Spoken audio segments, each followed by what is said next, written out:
Sugeng rawuh Mbah Nun, Cak Nas, Cak Dil telah berkenan membersamai kita semua malam hari ini di Padang Bulan. Mohon izin saya meneruskan. Oke. Jadi tadi kita bicara sedikit tentang kesempatan ini untuk kita tadzakur atas nikmat dan karunia yang kita terima, kita rasakan di Majelis Ilmu Padang Bulan. Tadi ada kesempatan di mana kita bisa merasakan pertemuan satu sama lain. Dan kalau kita lihat teman-teman ini kan nggak pakai seragam, nggak ada seragamnya ya. Jadi ada yang pakai kaos, ada yang pakai baju, ada cara pakai bajunya juga macam-macam, ada yang kancingnya dua di atas dibuka karena sumuk, mboten usah ditutup, mboten napa-napa. Contoh, hanya contoh. Ada yang pakai jaket jadi tidak mengenal sumuk. Ada yang pakai rompi. Dan mungkin dibalik keragaman busana teman-teman ini juga terdapat keragaman background. Apakah itu background pemikiran atau background ormasnya dan lain sebagainya. Dan di Padang Bulan itu kita bisa menjadi ketemu. Kalau dikaitkan dengan kesempatan, itu artinya kita punya kesempatan untuk saling ketemu antar subjek, antar pribadi, antar kita yang berbeda ormasnya, katakanlah misalnya begitu. Dan ini menurut saya penting Mas Saiful, karena kalau kita lihat pikiran-pikiran atau aspirasi tentang Islam itu kan misalnya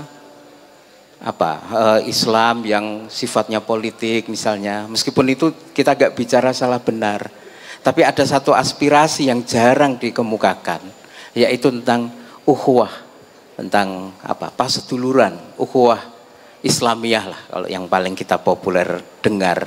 Dan tanpa kita sadari, Padang Bulan itu memberi kesempatan kita untuk ukhuwah Islamiyah, yang itu jarang menjadi topik utama atau topik besar. Bahkan kalau kita lihat kepada apa yang diteladankan oleh Mbah Nun, itu misalnya dulu di Mojopat itu ada tamu dari jamaah tabligh Mas Saiful, dari Pakistan berombongan datang ke Mojopat. Itu satu bentuk ukhuwah yang sangat nyata. Mbah Nun menerima tamu dari berbagai ragam background umat Islam yang tidak semua kita siap. Nah, dengan kita melihat atau meneladani kepada Mbah Nun maupun pada malam hari ini di Padang Bulan yang sudah berlangsung 30 tahun, kita tidak boleh lupa ada begitu banyak kesempatan yang sebenarnya kita rasakan. Salah satunya saya mencatat adalah kesempatan kita untuk merasakan, menjalani dan sungguh-sungguh dalam ukhuwah di antara umat Islam misalnya. Yang ini sebenarnya kurang mainstream secara umum di Indonesia, katakanlah gitu. Nah, mudah-mudahan kita bisa mendaftari kesempatan-kesempatan yang sangat banyak itu, yang tidak tampak tapi bisa kita rasakan, dan semoga nanti teman-teman bisa senang juga memberikan kesempatan kepada orang lain. Orang lain itu ya di dalam rumah memberi kesempatan kepada anak, kepada tetangga, untuk apa aja lah kesempatan untuk ikut senang, gembira. Kegembiraan yang kita rasakan di sini bisa kita ubah menjadi kegembiraan kita untuk memberi kesempatan orang lain juga gembira gitu. Nah, pada malam hari ini nanti kita tentu ada kesempatan yang pokok menurut saya, yaitu kesempatan kita untuk bareng-bareng sinau menimba ilmu, yang pada malam hari ini Mas Saiful dan teman-teman Ummah Padang Bulan juga sudah menyiapkan satu pintu, satu jalan kita untuk meraih banyak ilmu dan wawasan yang pada malam hari ini tuh kurang lebih mengenai hikmah atau jagat hikmah. Nah, ini nanti Mas Saiful akan kita minta untuk menguraikan, dan nanti pada tahap selanjutnya kita akan diskusikan, kita akan belajar banyak. Gitu teman-teman semua. Moga Mas Saiful disambung tentang jagat hikmah. Oke, terima kasih Mas Helmi. Jadi teman-teman sekalian, bukan kita Oma Padang Bulan ya yang memberikan apa, sebut saja ini topik tentang hikmah atau lengkapnya jagat hikmah. Ya jujur dua kata tadi jagat dan hikmah itu diberikan langsung oleh Mbah Nun. Hanya dua kata itu, terus kemudian Mas Helmi ngirim WA kepada saya, Pak Saiful iki sampean tulis. Terus untuk mukadimah atau pengantar Padang Bulan, moder gue. Dan Simbah hanya memberikan dua klausul kata itu, jagat dan hikmah. Terus digabung menjadi jagat hikmah.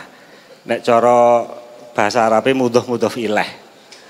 Kayak sirotol mustaqim, jagat hikmah.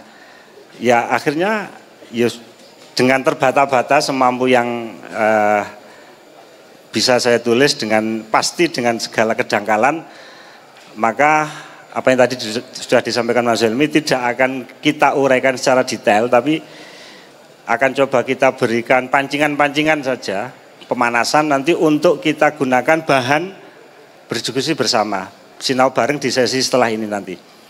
Oke ya, klausulnya adalah ayat yang ada di surat An-Nahl ayat 125.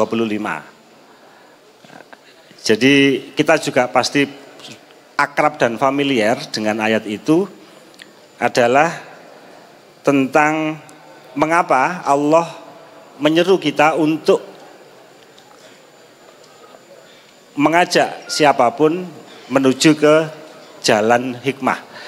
Ayatnya kan ud'u, iki anak Zaki. Ya hafal. Ud'u ila sabili rabbika bil hikmati wal mau'izatil hasanah wajadilhum billati hiya ahsan inna rabbaka huwa a'lamu biman dhalla an sabilih wa huwa a'lamu bil muhtadin. Dari ayat ini teman-teman sekalian, kalau kita menggunakan semangat frame dan niat tadabbur, kita bisa banyak sekali mengajukan pertanyaan-pertanyaan kepada siapa ya? Kepada diri kita sendiri. Jadi takok-takok dhewe, jawabannya digolek-goleki dhewe, terus direnung-renungke dhewe, sing penting outputnya nanti adalah kebijaksanaan.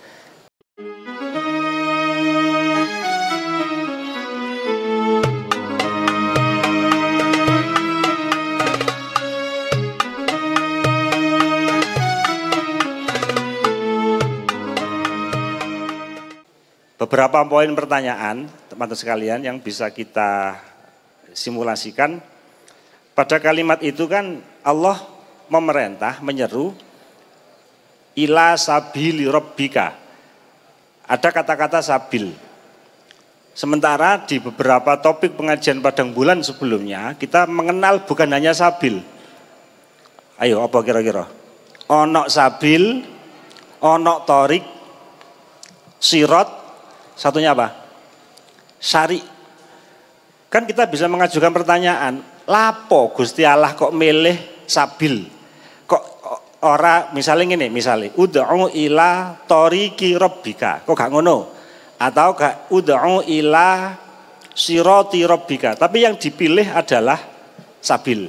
Oke, itu satu pertanyaan. Ning aku ya rasa jawab, golek ana dhewe.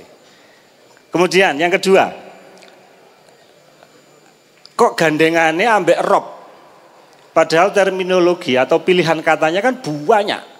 Selain rob yang biasanya dimaknai, diterjemahkan sebagai Tuhan, kira-kira apa? Selain rob. Ilah, ilahun, apalagi? Malik. Misalnya di surat An-Nas itu kan bisa kita temukan. Qul a'udzu birabbin nas. Rob. Terus mari ngono, malikin nas, terus ilahin nas. Tapi mengapa dalam konteks mengajak kepada sabil itu yang digunakan adalah rob? Kok gak sabili ilahika? Kok gak ngono? Padahal podo-podo terjemahannya podo-podo Tuhan. Kok gak sabili Malikika. Wis pokoke sing golek ana sing saliyane Rob. Dan itu kan juga menjadi pertanyaan menarik untuk kita tadabburi. Kenapa yang dipilih kok Rob? Nah, ini juga yang nanti akan menjadi sentral utama tema kita, bil hikmah. Bil hikmah. Hikmah itu kan nanti bisa kita uraikan, bisa kita perdalam. Sekaligus nanti kita juga memohon kepada Mbah Nun, kemudian Cak Nas dan Cak Dil untuk memberikan perspektif baru, pendalaman-pendalaman sekaligus peluasan apa dan bagaimana hikmah itu. Dan dengan pertanyaan yang sama, nggih. Iki aku curiga gitu, Mang. Pripun, Mbah? Iki ketoke kok giring terus gonge aku ngono kan. Jare sinau bareng kok ana gonge bareng ya kudu kabeh bareng-bareng. Nah, makanya saya milih peran aku tadi di polisi lalu lintas saya. Nggih, Nek kon melanggar marka aku prit ngono ya. Offset berarti kula niki. Pokoknya aku wasit ae, pokoknya ono offset aku prit, ono handball aku prit ngono ya. Nggih. Misalnya awakmu mau ngomong ud'u ila sabili rabbika bil hikmah menujunya bukan hikmah. Awakmu mau menuju hikmah ndak? Boten. Bil hikmah dengan sangune iku hikmah tujuannya adalah sabili rabbik. Meskipun itu tetap yang dilewati nanti ada ujung dari sabili rabbika. Jadi sabili rabbik itu beda dengan sabili ilahi, sabili hakimik, sabili macam-macam yang lain itu ya. Karena Allah itu sebuah keutuhan full. Jadi Allah itu gak gerowak, ngerti gerowak ya? Gak separuh-separuh, Allah itu sebuah kebulatan. Gak gerowak. Jadi Allah itu ya Rahman Rahim tapi ya Azizun Alim, ya Syadidul Hakim, ya Alimul. Jadi Allah itu ya sayang, ya ngukum, ya kereng, ya keras. Allah itu sangat lembut, alatif, tapi Allah juga sangat syadid atau dahsyat gitu. Jadi itu semua kita pahami sebagai sebuah keutuhan. Jadi kul huwallahu ahad itu artinya katakanlah Allah yang wungkul. Jadi ahad itu adalah kewungkulan dari seluruh dimensi sifat-sifat Allah itu. Jadi pokoknya tak brit ya kan ya. Nggih, kula offset niku berarti nggih. Kon nek ngopre salah gak koyo Messi tak brit. Ya. Ngono ya. Nggih. Matur nuwun sanget, Mbah. Cuman termasuk iki sing kene iki gak mergo kene aku kuwatir kok kiyaekno aku. Kuwatir ae aku. Kuwatir kok ustaz nong kok dadi engko. Sekarang kita mohon kepada Mbah Nun ngono iku lho. Arek-arek iku pokoke karepe iku sing pol-polan kudu aku lak ngono. Itu pun dengan tidak adil. Aku kok celuk Mbah Cak Nas kok Cak. Lah Mbah Nas karo Mbah Dil to. Wong iki adikku langsung kok. Kok iso-isone kon nyeluk aku Helmi mau, nyeluk aku Mbah kok Cak Nas kok Cak. Karepmu ya apa iku? Karepmu wong ngono kon gak waspada kon niku ya.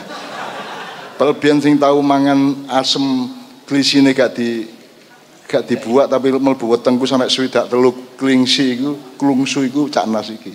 Aku gak tau mangan asem, ben iki ono asem gawedhe rek. Bendino iki mangan asem dilek sak klungsu-klungsune akhire wetenge melembung.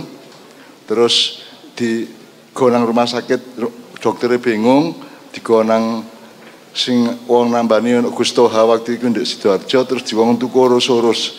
Terus Cak Nas ngombe urus-urus terus nesing klungsu swidak telu. Klothok ngono iku.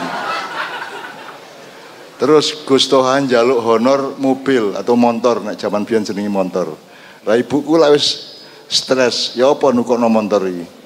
Tapi kan Cak Nas waras, mergo wis ngising swidak telu klungsu iku mang. Ternyata Gus Toha ngejak ibu nang pasar tuku truk-trukan nganggo tali kalau rek. Jadi kon aja gampang-gampang nuduh ya. Mek truk-trukan kon ngomong motor, kok kon PT loro, PT sikile loro, Cak Nas sikile loro, Cak Nas adalah PT ngono kan kok. Lah ngono sing gare rusak di dunia iki ya. Jadi kita itu tidak mengerti metafor, tidak mengerti nomenklatur, tidak mengerti sanepan atau amsal. Misalnya X dan Y itu kan bukan X dan Y di matematik itu ya. X pangkat 2 itu kan cuma simbol untuk menjelaskan ada peristiwa angka sedemikian rupa. Ada yang misalnya deret hitung, deret ukur dan seterusnya. Ya. Sepurane pun lagi wasit berita dawa iki. Ya. Oke, sampai terus tepuk tangan untuk Mas Saiful yang ikhlas saya. Oke, matur nuwun, asik rak ya ngene iki ya. Artinya kan kita juga sama-sama belajar, sama-sama untuk menemukan presisi. Nah, nanti ada hubungannya juga dengan hikmah tadi. Kemudian selain berbekal hikmah, kita juga bisa berbekal al-mau'izah al-hasanah atau biasa kita kenal dengan mau'izah hasanah. Nah, ini yang menarik. Wajadilhum ini hampir semua terjemahan itu menerjemahkannya berdebatlah. Padahal jadalah itu kan dialektika. Ada wazan fa'ala itu kan lil musarokah. Jadi ada dua. Misalnya aku sama Mas Helmi ini omong-omongan itu ada keterkaitan, ada dialektika. Maka ya ini tadabbur saya pribadi dan juga belum tentu benar. Wajadilhum itu saya memaknai berdialog lah. Jadi saling konfirmasi, saling. Nek debat itu kan kesannya koyok kalah menang. Nah ini juga perlu kita cermati, ada terjemahan semacam ini. Ya walaupun apa yang kita pikirkan juga perlu nanti dikonfirmasi tentang beberapa hal.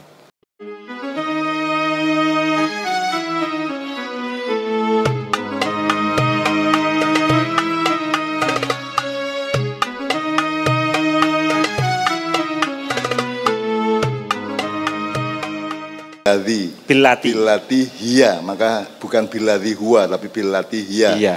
Itu rujuk ila madza? Balike nang sapa iku? Alati dan hiya iku. Ya dengan ini bilati hiya ahsan, rujuknya kepada yang harus dengan kebaikan maksimal iya. Itu apa? Ahsan. Ya dengan hikmah, mau'izah hasanah dan ini tadi seruan-seruan tadi itu bekalnya dengan hikmah dan mau'izah hasanah dengan cara yang lebih baik. Aksannya itu kan hiya aksan yang diberi sifatkan hiya, alati hiya itu. Oke. Okay. Sepurane ya kon gak ngerti nahwu sorob kon. Dapurane arek-arek. Okay. Ya. Bilati hiya aksan. Jadi aksan itu penyipatan terhadap hiya. Jadi aksan itu balik ke madza? Balik rujuk ila madza? Mengacu ke apa? Hiyanya itu mengacu kepada ini Mbak. Mujadalah. Mujadalahnya itu. Mujadalah hiya kok, bukan hunna. Bukan. Okay. Tapi hiya, jadi bukan hikmahnya, bukan. Tapi mujadalahnya itu dialektikanya itu yang harus aksan okay. Kan ngono ya ya. Sepurane ya. Tak brit meneh kan kok ya. Kok nek rodok nemen tak kartu kuning. Rodok nemen kartu merah. Oke. Okay. Nek kon kadek copot kaos kayak salah wingi. Langsung kartu kuning kan kok ya. Nggih. Arek-arek copot kaos gak apa-apa kecuali sing wedok. Awas yang wedok. Langsung merah arek-arek langsung. Gak kena tapi langsung abang kabeh arek-arek. Saawak ya. Ayo Pul. Nggih. Jadi teman-teman sekalian, itu beberapa poin yang nanti bisa kita jadikan bahan untuk ya kita tadabburi bersama-sama. Gitu. Nah, misalnya gini, kita mulai dari sabil ya, dan ini juga beberapa kali sudah kita diskusikan sabil, sari, torik dan kan 4 tadi itu ya. Oke, kemudian tentang rob. Rob itu kan robba yarubu. Ini bekal untuk kita temukan makna dasarnya supaya kita juga waspada. Mengingat satu kata sekarang itu kan wis gak karu-karuan makna konotasinya. Makna konotasi itu makna penyerta yang bisa kita beri kesan. Robba itu arti dasarnya adalah pengayom, pendidik, terus pemelihara. Yang semua itu fungsinya adalah untuk menumbuhkan. Maka Rob itu menjadi salah satu nama Tuhan. Itu karena sesungguhnya dia adalah pengayom, penumbuh, pendidik, apalagi pemangku yang sejati, sehingga alam semesta ini dipangku oleh sifat kasih sayangnya. Maka dalam kalimat syukur itu alhamdulillah itu langsung disandarkan Allah sebagai pemangku. Alhamdulillahi rabbil alamin. Nah, teman-teman sekalian, yang menarik adalah kenapa sabili itu kok juga digandeng dengan rob tadi itu. Maka bisa kita simulasikan banyak sekali pemaknaan dan sekaligus penghayatan tadabbur. Maka sabili robbika itu bisa menjadi pengertian jalan yang penuh dengan pengayoman, jalan kasih sayang, jalan pendidikan, jalan apa sajalah yang terkandung di dalam dimensi sebuah kasih sayang. Begitu kan? Nah, ternyata selain di Al-Quran ada kata-kata Rob tadi itu, ada juga yang menarik. Rob ini juga bisa dinisbahkan kepada manusia. Kepada siapa? Kepada orang-orang yang menempuh jalan sabil Robbika tadi itu. Jadi orang-orang yang istilah bahasa Arabnya takhalluk bi akhlakillah, meneladani akhlaknya Allah ketika memberikan kasih sayang kepada semua makhluknya, maka kita juga bisa meneladani kasih sayang Allah itu untuk kita berikan, untuk kita sebar, untuk kita sampaikan juga kepada sesama manusia. Nah, ini ada surat di Ali Imran ayat 79. Iki aku juga nyejor rek, gara-gara diberi simbah jagat hikmah, kemang akhirnya kok jebes kene. Itu ayatnya berbunyi begini. Maka nali basyarin ayyutiyahullohul kitaba wal hukma wan nubuwata thumma yaqula linnas kunu ibadalli min dunillah walakin kunu rabbaniyina bima kuntum tuallimunal kitaba wa bima kuntum tadrusun. Jadi tidak sepatutnya seseorang yang diberi Alkitab. Loh, ini menarik juga. Kenapa kok Alkitab, kok tidak Al-Quran, kok tidak Az-Zikra dan seterusnya. Itu juga simulasi yang bisa kita tadaburi.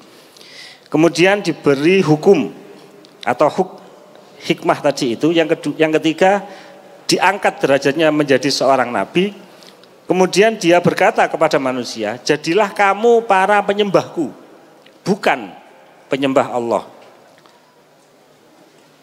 Kan semestinya nggak boleh begitu. Maka Allah menyarankan hendaknya mereka atau dia berkata, jadilah kamu para pengabdi Allah karena kamu selalu mengajarkan kitab dan mempelajarinya. Di sini ada kata Robbaniyin. Itu diambil dari suku kata yang sama, dari Rob tadi itu. Maka derivasinya, pembentukan kata barunya adalah Robbaniyin.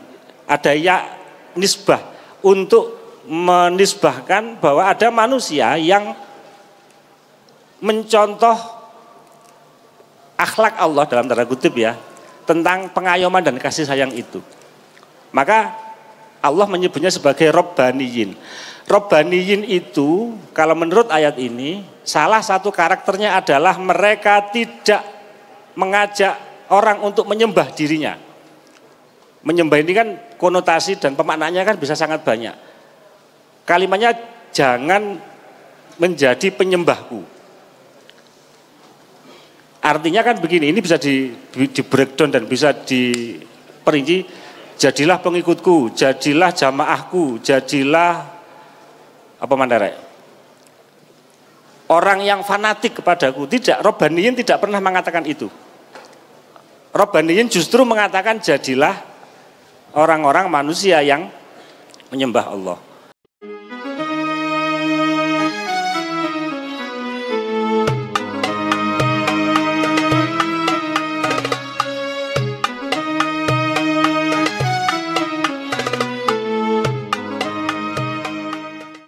Robbaniyin, orang yang mencontoh perilaku Allah, memberikan kasih sayangnya kepada semua manusia. Saya pikir itu Mas Helmi beberapa poin yang bisa saya sampaikan. Jombereng ya tak tambah didik ya. Okay. Yang Saipul melewatinya. Nek di Yahudi kan kiai ini disebut rabi. Robi, tapi rabi ya. Nek Jawa rabi ku ya kon ngayomi bojomu ngono rabi gitu ya.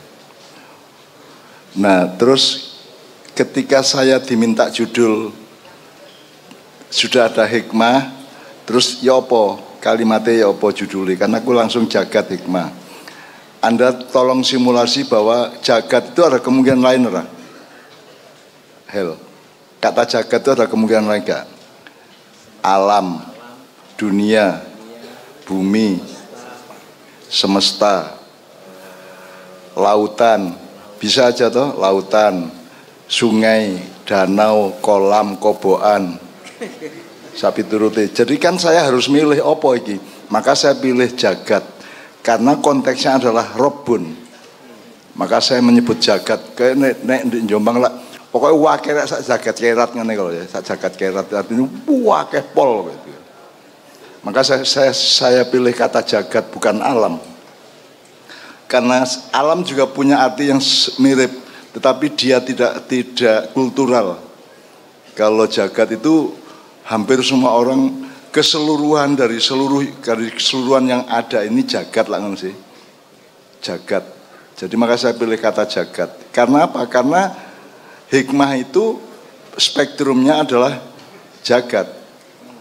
Spektrumnya bukan hanya tata surya, galaksi atau planet atau satelit, tapi jagat.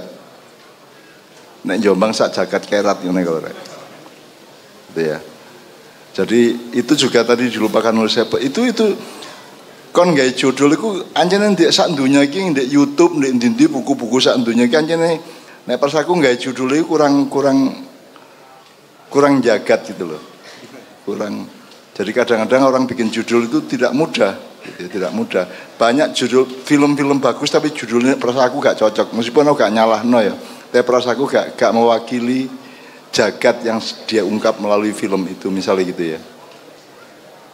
Gitu. Jadi sekarang silakan diteruskan tadabbur bersama para jamaah sebelum kita masuk ke paket-paket berikutnya. Baik, sebelum ke teman-teman, saya menikmati tadabbur step by step yang dilakukan Mas Saiful tadi dan dengan penajaman yang tadi disampaikan Mbah Nun, dan ini menurut saya ini contoh yang konkret tentang proses bertadabbur. Jadi ternyata tadabbur tidak hanya satu ayat utuh, tapi bahkan per kata itu bisa ditadaburi sebagai bagian dari keutuhan ayat tadi itu. Jadi ini saya mencatat metodologi yang sangat sangat penting dalam proses tadabbur. Dan karena ini jagat, jadi kan luas banget seperti tadi kita disampaikan Mbah Nun, maka mungkin pintunya juga bisa dari banyak tempat atau banyak titik, tidak semata-mata seperti yang tadi Mas Saiful contohkan kita bertadabbur. Saya tergelitik untuk memasuki jagat hikmah ini dengan mengingat-ingat kembali pengalaman yang saya dapatkan, saya catat berkenaan dengan hikmah yang dicontohkan oleh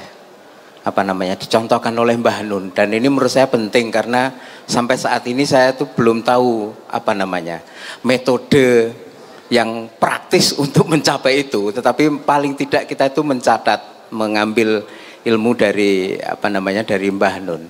Dan kebetulan sekali saya pernah punya dosen itu menyarankan bahwa apa yang saya alami, saya melihat hikmah yang disampaikan Mbah Nun itu dicatat dan diceritakan. Untuk apa?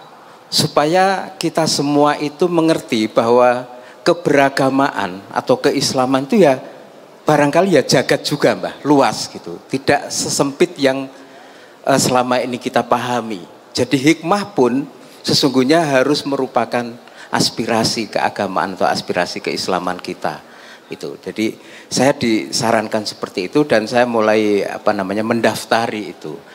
Dan salah satu hikmah itu menurut saya itu yang paling tampak itu dari kelembutan hati yang itu mewujud dari kepengayoman kita kepada orang lain.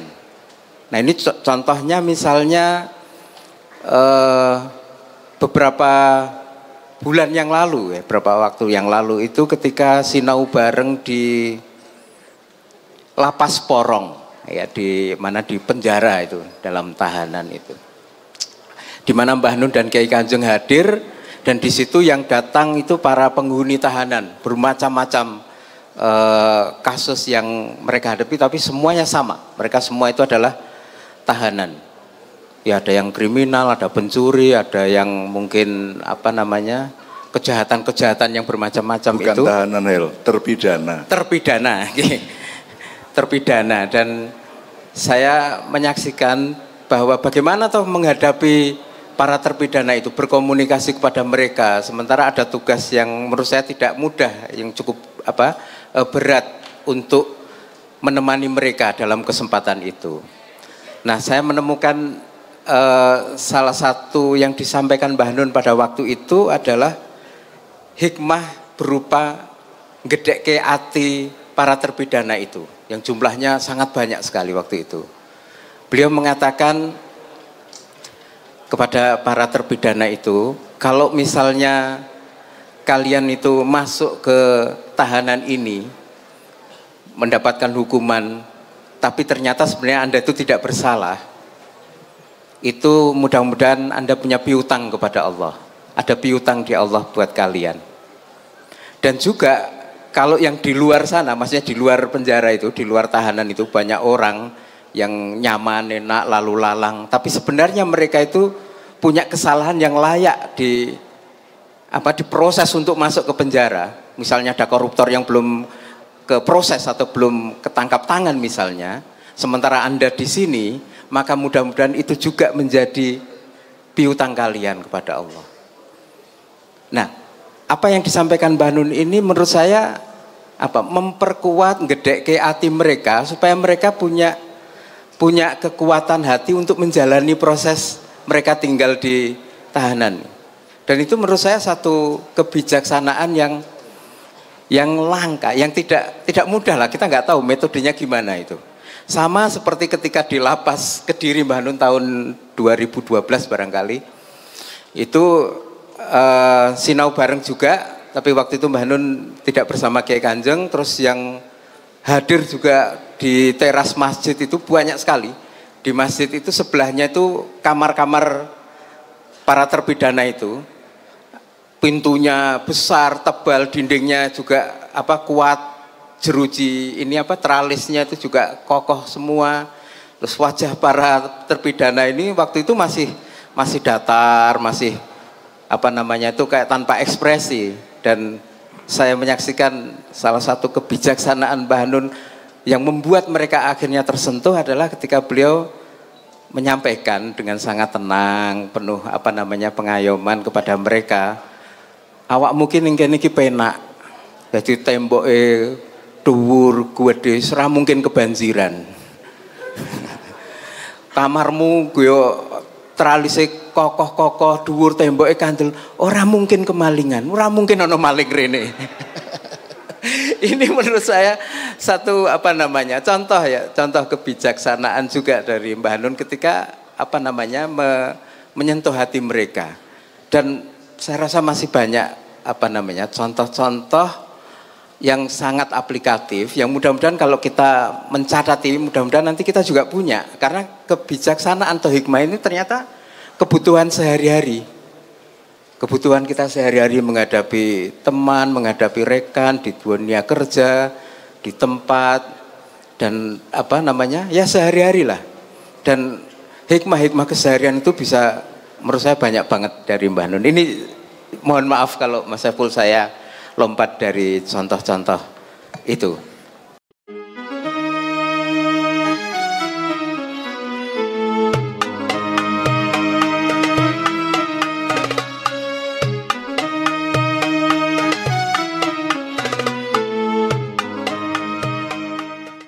Kemudian menjadi buku 1979 kira-kira, dan dia menjadi judul buku dari Mizan, Tuhan Aku Berguru Kepadamu.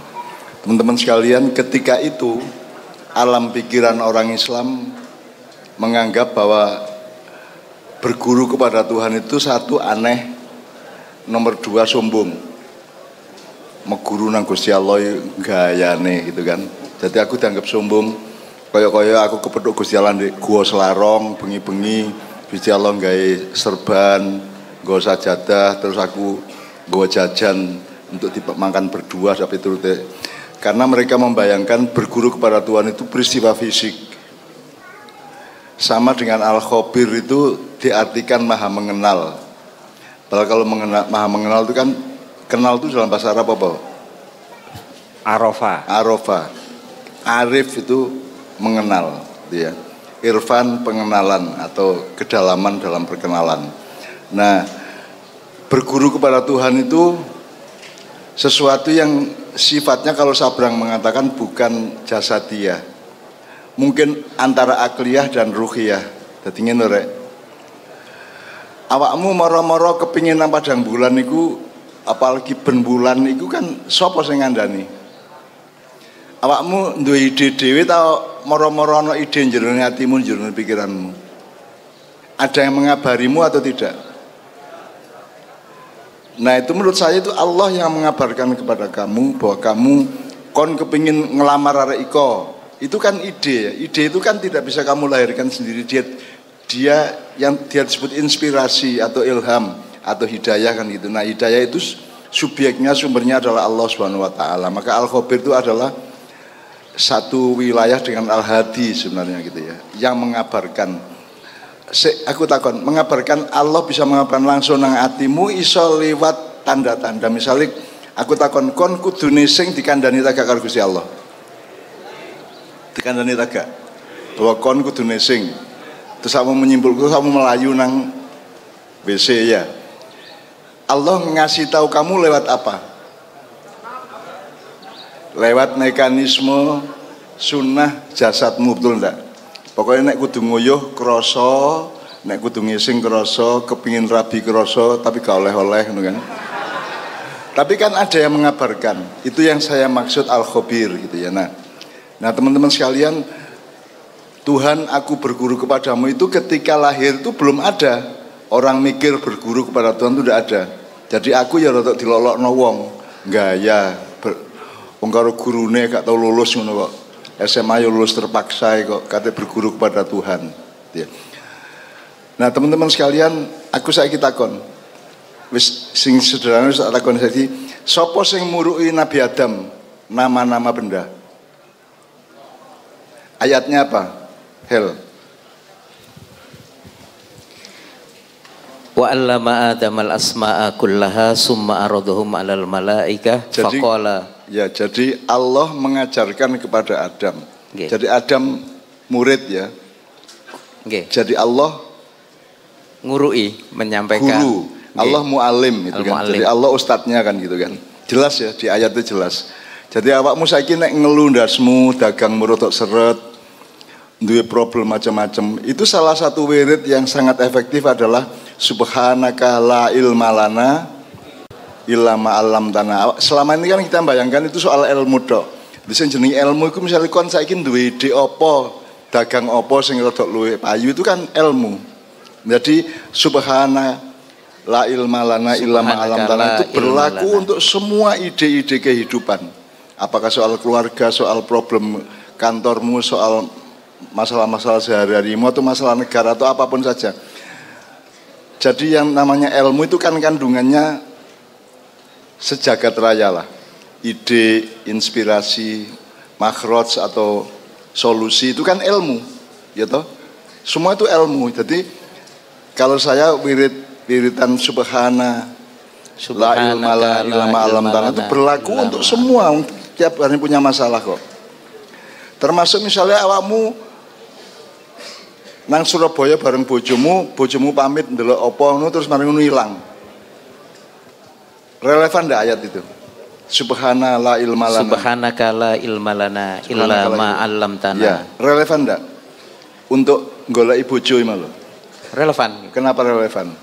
Ya karena Allah yang maha memberikan, Allah yang ngasih tahu atau gitu. Ngandani atau memberi ilmu, bojomu dolenan di kono. Itu sama dengan kemarin di Merapi ada Mbah siapa namanya saya lupa, umur 85 tahun hilang, Mas. Oh, Mbah Adi kalau tidak salah. Iya, Mbah Adi. Umur 85 metu teko omah mlebu alas ndolek kayu hilang. Terus diduwoleki sampe 2 dina karo tim SAR DIY gak kepethuk-kepethuk, akhirnya aku sing dikongkon aku diparani terus aku dijaluki tulung yo apa ndoleki mbah iku. Aku kondo gak ono wong ilang ku gak ono sing ono iku awakmu gak ketok, ya ta gak? Ya ta gak? Wonge gak ilang tapi matamu iku sing gak ketok. Ya ta gak? Ya ta gak? Bener ta gak aku ngomong. Jadi beliau tidak hilang sekarang. Ayo kita mohon kepada Allah agar menuntun mata kita untuk melihat beliau. Terus malam itu saya berdoa dengan orang-orang hampir di lereng Merapi itu, kemudian paginya ketemu, subuh-subuh ketemu. Dan persis mbah iku nang arek-arek SAR sing kelintar-kelintar iku dipisu ya arek-arek iku. Kowe iki matamu picak. Ket wingi aku neng kene tak celuk-celuk kowe ora krungu kupingmu. Jadi sejak kemarin dia sudah di situ. Di suatu tempat di hutan itu sudah di situ Mbah Adi itu. Tapi arek SAR gak ketok. Makanya kan saya bilang iku gak ilang, awakmu sing gak iso ndelok wong iku gitu loh. Jadi sekarang kita mohon kepada Allah supaya menuntun. Rasional lah gak. Gak kok terus wah Cak Nun sakti iso nemokno gak sakti. Aku menerapkan mantik dari Allah bahwa nek ana wong sing jarine ilang ku janjane mergo dheke gak ketok karo sing ndoleki kan gitu kan. Jadi sing ndoleki ku gak mripate gak iso ndelok gitu. Makanya ada ayat Allah la tudrikul absar wa yudrikul absar wa latiful khabir. Latiful khabir kan Allah Maha Lembut sehingga dia bisa mengabarkan kepadamu bahwa dia itu bisa membuat meripatmu menjadi melihat orang yang hilang itu. Bukan hilang orang yang kamu semula tidak bisa melihat itu. Jadi jane ngono iku rek. Sebenarnya Quran itu sangat logis dan sangat sederhana gitu ya. Nah, kayak ini jadi saya mohon kalau sekarang kita ngomong hikmah, semua lagu tadi itu kalimatnya hikmah kabeh iku. Mbak Yuli sapa sing ana teke ta ganti ngono. Mbak Yuli tolong bacakan. Tuhan, aku berguru kepadamu. Ya. Tidak tidur di kerita waktu. Tuhan. Sik. Apa sebab aku duwe ide kok berguru kepada Allah lah ya? Apa aku guru gelut terus ya? Wis aku tak langsung njaluk nang Gusti Allah gitu loh. Karo dosen gelut, karo guru tak uyui, sak piturute lah pokoknya. Gelut terus sekolah gak tau lulus aku, metu terus. Akhirnya aku wis tak langsung tak njaluk uruk Gusti Allah gitu kan. Itu satu. Jadi itu hikmahnya adalah bahwa saya kemudian tolong ada surat Al-Kahfi ayat 65. Mas Fahmi, Mas. Al-Kahfi ya. Cerita mengenai Nabi Musa dan Nabi Khidir. Fawajata abdan min ibadina atainahu rahmatan min indina wa 'allamnahu min ladunna ilma. Ya. Lalu mereka berdua bertemu dengan seorang hamba di antara hamba-hamba kami yang telah kami berikan rahmat kepadanya dari sisi kami dan yang telah kami ajarkan ilmu kepadanya dari sisi kami. Ya, yang dimaksud mereka itu adalah Nabi Musa alaihissalam dan Dunun itu asistennya, YMT-nya yang membawakan tasnya, ya.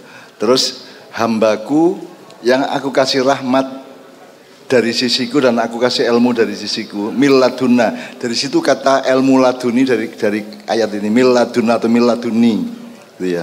Jadi dari ilmu yang langsung dari Allah ke keharibaanku. Dari arek makiyah iki menurut saya awakmu sinau ndek kene sekian makiyahan ngono ya.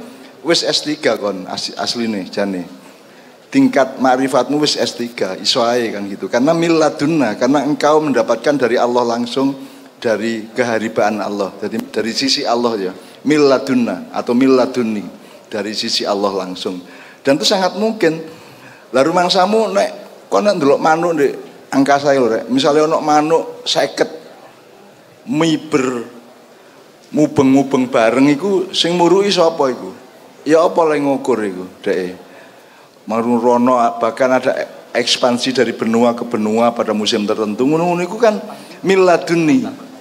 Itu semua kan ilmu-ilmu yang langsung dari Allah kepada burung-burung itu gitu ya. Nah, Anda semua punya kans untuk seperti itu. Jadi remaknya itu sebenarnya bakat ilmu laduni dhuwur gitu ya. Ngono ya, Zak. bakat Anda itu karena Anda dibiasakan untuk langsung kontak dengan Allah di segala urusan Anda, sehingga Anda akan punya kepekaan dan pengetahuan roh sedemikian rupa yang berbeda dengan orang-orang di sekolahan yang hanya mengandalkan akal dan jasad gitu. Sementara di sini Anda munggah sidik lah. Tidak berarti Anda lebih hebat atau saya lebih hebat, enggak sama sekali, tetapi kita membiasakan sesuatu yang berbeda dibanding mainstream, dibanding yang umum gitu ya. Gitu ya Hel ya.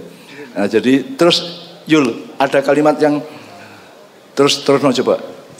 Tuhan, aku berguru kepadamu, Terus meragukan setiap yang kutemu.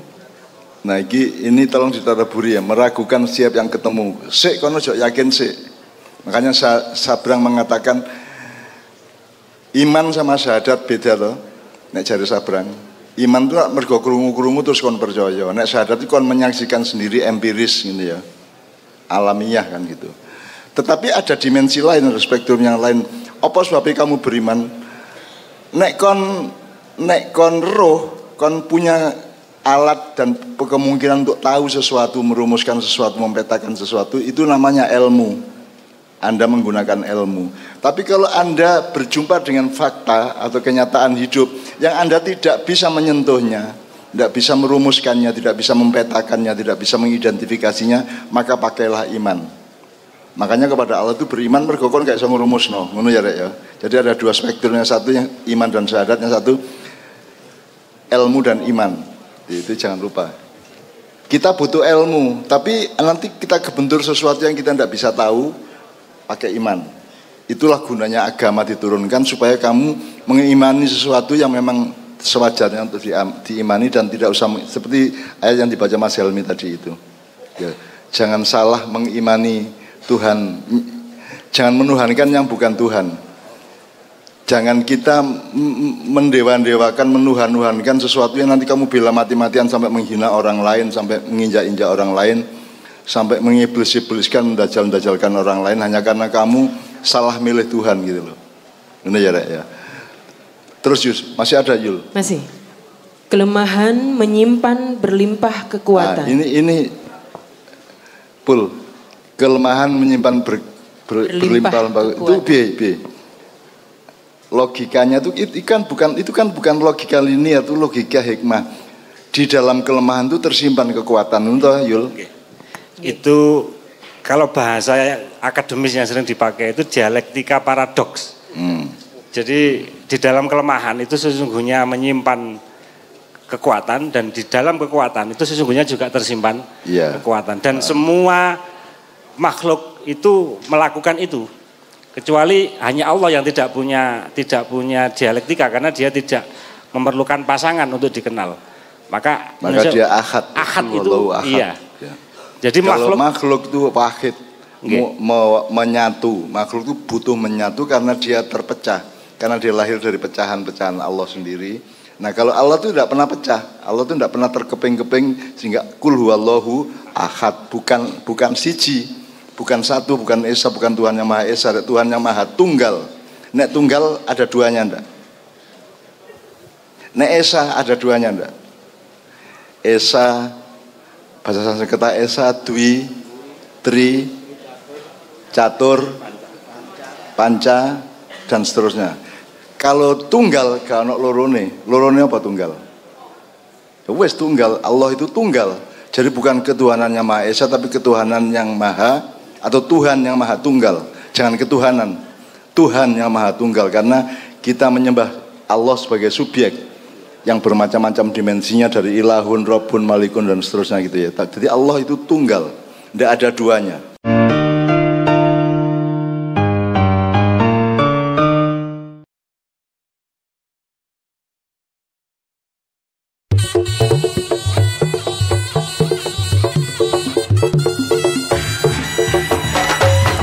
TV 100%, Doni Wong Jawa